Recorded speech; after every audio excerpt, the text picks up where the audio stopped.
Well, hello, writers. Welcome to episode number 519 of Ink in Your Veins. I'm Rachael Herron. So happy that you are here with me today as I am talking to Daphne Fama, who is amazing. And we go deep. We talk about some real stuff. We talk about using our real pain to bring life to our work. And we talk about sometimes giving ourselves permission to give up. So stick around for that. What's happening around here? This is going to be real quick because I'm literally on my way to the airport. I am going to Auckland for the Romance Writers of New Zealand conference, which is going to be amazing. And I literally can't wait to be there because I get to see friends. I get to meet new writers that I've never met before. I get to learn a lot of things. And most importantly, I get to hole up in my hotel room and order room service and take a bath and read a book and write. And I can't wait. Last year, you will not remember this, but last year I went to RWNZ. And the previous time that I had gone, I'd been real stressed out. I had been a keynote and I made myself sick over it. And so last year when I went, I just had fun. I didn't do anything that I didn't want to do. I spent a lot of time by myself. I did not go to the dinner. I didn't go to the cocktail party. I didn't go to the things that sometimes our brains say, oh, is it good? You're networking. You should do all the things. No, I was networking all day. I'm a good networker.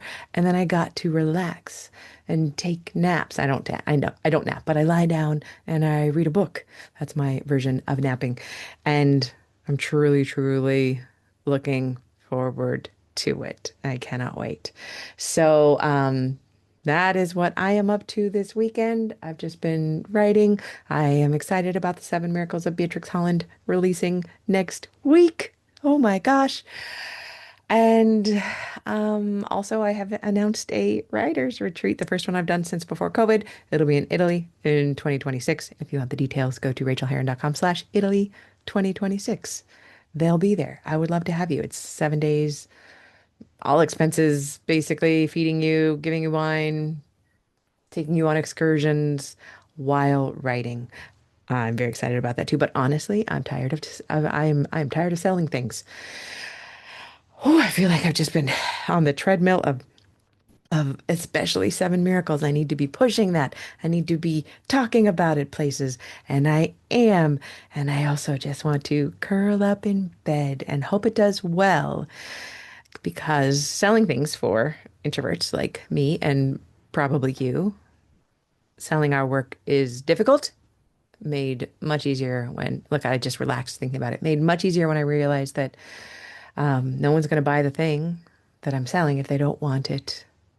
And I offer really great things that do good things for people, including the Seven Miracles of Beatrix Holland. Got to be able to say that quicker and faster. I've got to practice that. All right, that's long enough. Got to go catch a plane. Here is Daphne's bio.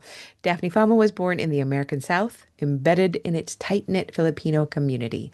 When she's not writing stories about monsters and the women who love them, she's writing about video games. And when she's not writing, she's spending every minute adoring her partner and pup. House of Monstrous Women is her debut novel. You're going to love this interview. Here we go, my friends. Well, I am so pleased to welcome you to the show. Will you please share your name and pronouns with us? Hi, I'm Daphne Fama, and my pronouns are she, her. Welcome, Daphne. I'm so glad to have you here today. We were just admiring each other's hair right before we came onto the show. And we were talking about how maybe both of us get a little bit of nervous energy before we do these kind Mhm. of things. So you are welcome here. I'm kind of doing a little research on you. Is The House of Monstrous Women, is this your debut?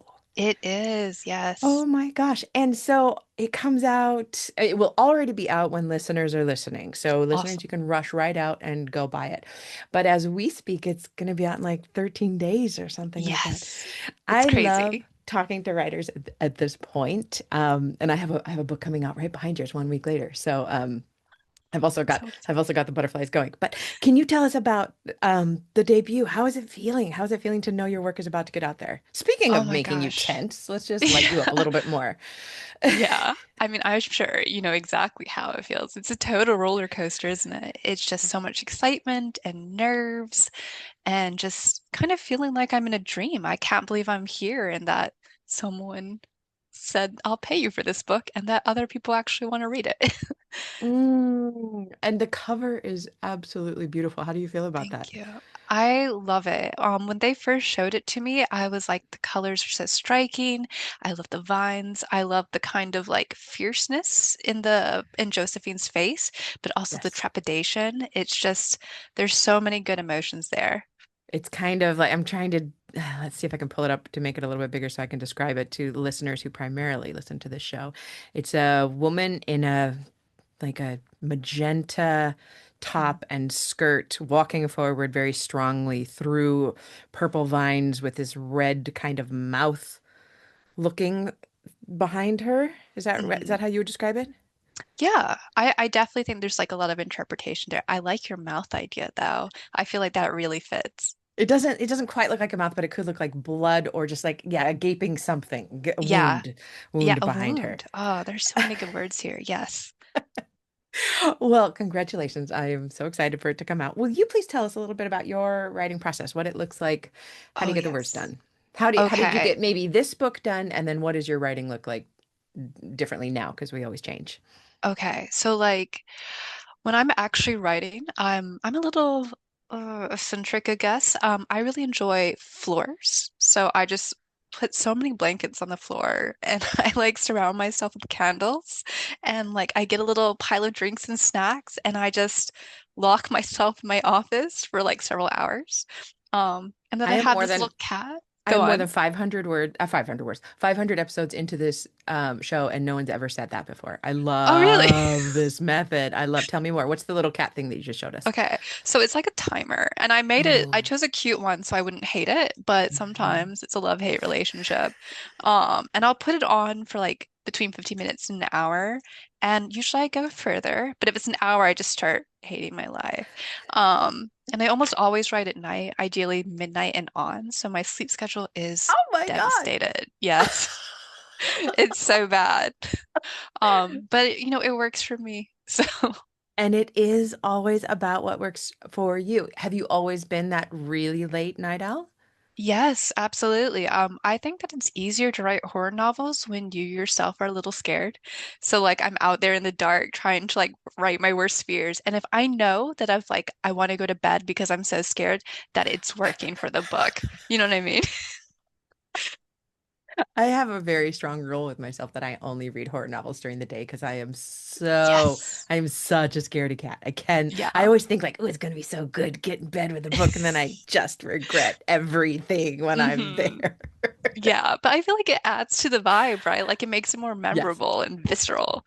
Yeah. Okay. I love that. Are you more of a plotter or a reviser?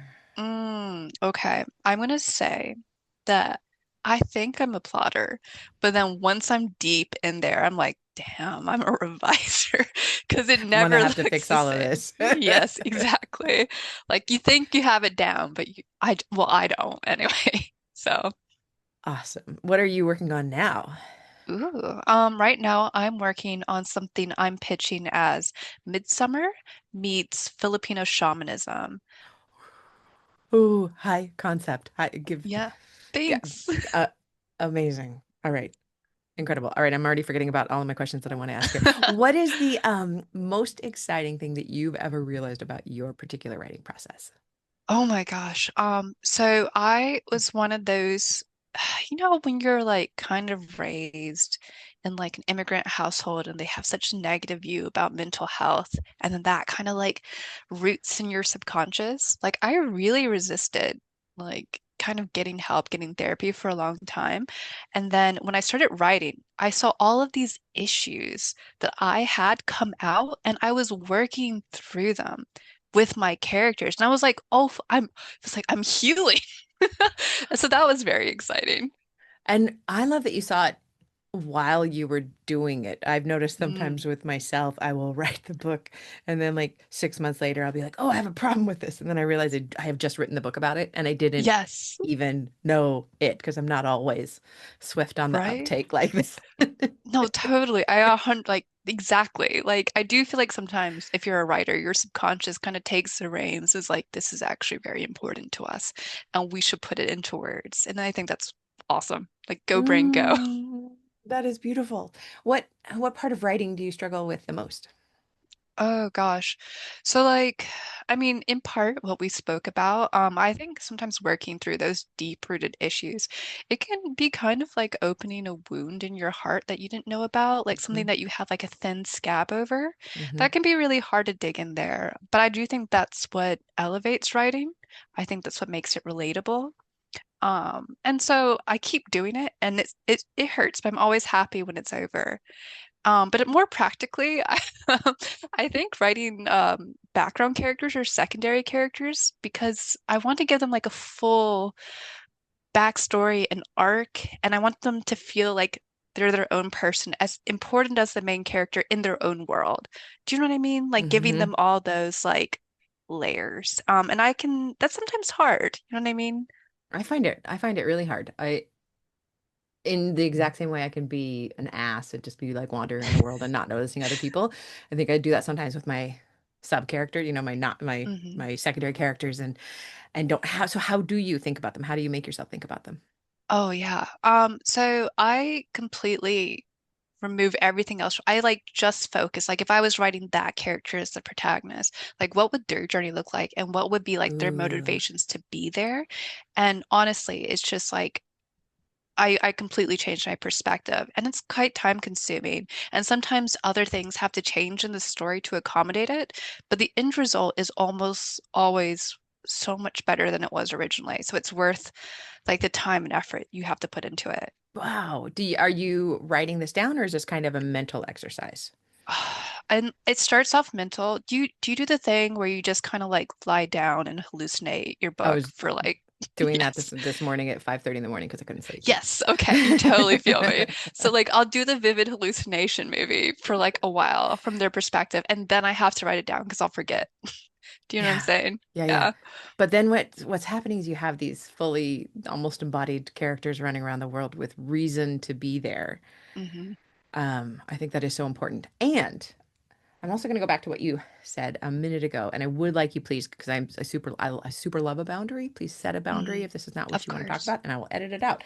But I really loved what you said about how hard it is to like open a wound in the heart Mm. and then, put it on the page. Would you, if you can, and if you want to, would you like to Hmm. share a little bit about what that maybe look like with this book? Yeah, 100%. So I think I mentioned that I came from an immigrant family and there's so much pain in the matrilineal side of my family where Mm, so many women kind of like gave up their dreams and what they aspired for in order to make not their own lives better, but like those like their children's lives better. mm-hmm, Um, and like my mom did that, and I know she loves me. But when I was younger, she was so just like focused on giving me the best life possible that I felt like she wasn't there for me emotionally all the time. And now she's so there for me. Like we've had those heart to hearts and like we've come closer. But in the time, I couldn't articulate how I wanted her to be there for me. And mm-hmm, so I've noticed in a lot of my like works that frequently like the mother is an absent character or someone that like the protagonist is struggling to relate to and misses, and it's like they're a mystery to her. And through the novel, Josephine learns more about her mother and how nuanced she is, and how she struggled to give Josephine that life. And Josephine kind of took that for granted and just wanted her to be there instead. And that was very important, honestly, for me to like kind of come to terms with that. Like, my mom loved me, even if mm-hmm, it wasn't how I wanted to see it when I was younger. mm-hmm. And I'm glad that I can see it now and like love her and forgive her. Does that make That sense? is absolutely perfect and beautiful. Has she read the book? Does she want to read the book? Oh Oh, your no. face for people. Everybody listens to this. I don't want 10 people watch the video. Your face was amazing right then. Like, whoa! I'm gonna go with no. No. So I haven't. Okay, here's another thing. So when I was really young, my mom asked me if I was gay, and she looked so disappointed. She looked so upset. And I was like, because So it I wasn't a wasn't, neutral question. it It was was a an like, initial oh no, question. are you gay? Yeah, it was that. And like I was in the time frame where I was just wearing guy clothes. I was like raiding my dad's closet to find clothes. I'm in middle school, so none of them fit. And like immediately I said, I was like, no, like abs, of course not. So Josephine is very much in love with Haraya. And so this is a little bit like, hey mom, hey, Dude. yes. So there's a lot of feeling in this book. Yeah. Um, Is she not a reader normally, so you don't really have to worry about that? yes, but she Thank definitely God. wants to read this book though. So, but I've grown up a lot and I know my mother loves me. So it should be good. Yeah, there is a point at which we realize that our parents' emotions and what they are up to them to take care Hmm. of themselves. But that knee-jerk reaction is really funny. I remember my dad once asked me when I was like 17 or something, "Are you gay?" And same thing. I was like, "No, no. Right? Why? Why did I do that?" I Why, wasn't even why like would you think this? really embarrassed about it. But I still, Yeah. Well, yeah. I mean, you know exactly how it feels then. Oh, it's such an awkward moment when we're young. We just don't know how to handle it. But I think what you said is right. Like it's their emotions and they have to handle it. And like Mhm. we can live our life and just try to be happy. I was just reading an essay by Marianne Power, who just had a book come out called Love Me, and she's Irish with a quite I wouldn't say not narrow or small-minded, but maybe a scared mother. And this book Mm. is about sex and Marianne as a 40 something realizing I've never really had very much sex and I no good sex. And I'm going to write a book about learning how to do sex. And then finally telling her mother and um and it going like beyond her wildest dreams. Like mom even came out and like apologized for saying no one wants to hear what you have to say about this, which Oh, is what she had said when she first heard about the idea. So wow. it can really, you never Yeah. know. Good for her though for writing that. Yeah, What but did you say the book it's was? called Love Me, and it's Love a Me. memoir of exploring like Tantra and her sexuality, and it's great. She's such a Is funny, it great? good writer. Yeah, yeah, Okay, wonderful. I you mean, should. that sounds like a very interesting concept. You know what I mean? She's So, she's very good at that kind of stuff. So, okay, but what I'm cool. saying is that your mom is responsible for her own reactions. Mm, Yeah. Yeah. yeah, thank you for All saying right. that. Yeah, you don't need coaching from me. I apologize for that. Will you please share a writing craft tip or two for us? Oh, yes. A writing craft tip or two. I mean, honestly, I think a little bit of what I said before about like kind of like digging into your heart is very useful and very helpful because I think it gives a book life. So there are like certain themes, obviously like absent mothers that like I put into my book, but also themes like, for example, I feel really impacted by the current political climate, right? So Mhm. I really wanted to write a book that kind of showed that things can be horrible in the moment, but they can get better, that you should have hope, that you should fight towards that better future. And having something that I really cared about made the book so much easier to write. It gave me a focus. So Mhm. I think that that's a very helpful writing craft tip. Did you go in with that initially, or is this something that you came up with later as you were working through the Okay. book? So actually, I was in Manila in the Philippines, Mhm. interning at the Security Exchange Commission when this politician called Duterte was coming into power. And Duterte is kind of like the Philippines version of Trump, right? I was just there about 2 months Oh, ago. really, really? Yeah, yeah. Okay, so you know Right as he was, Bongbong's. he was up. Yeah, Yeah. it was fascinating to be there now. Oh, But go on, cool. please tell people, please tell people more.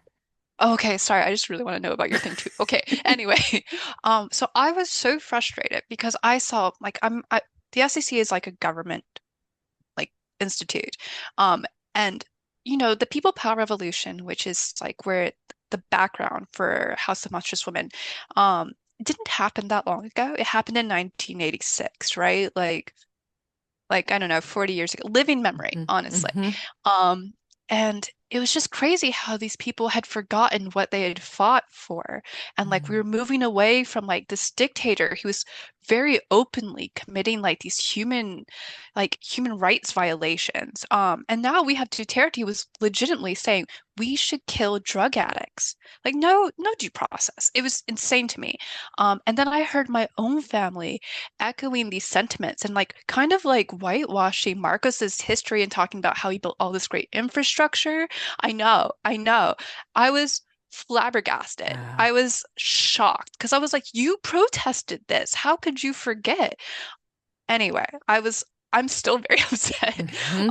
So that was like a very big like, and also one of my degrees is in political science and with a background in Philippine politics and Wow. particularly dynasties. So I was like, I have to write this. We cannot forget what was just here.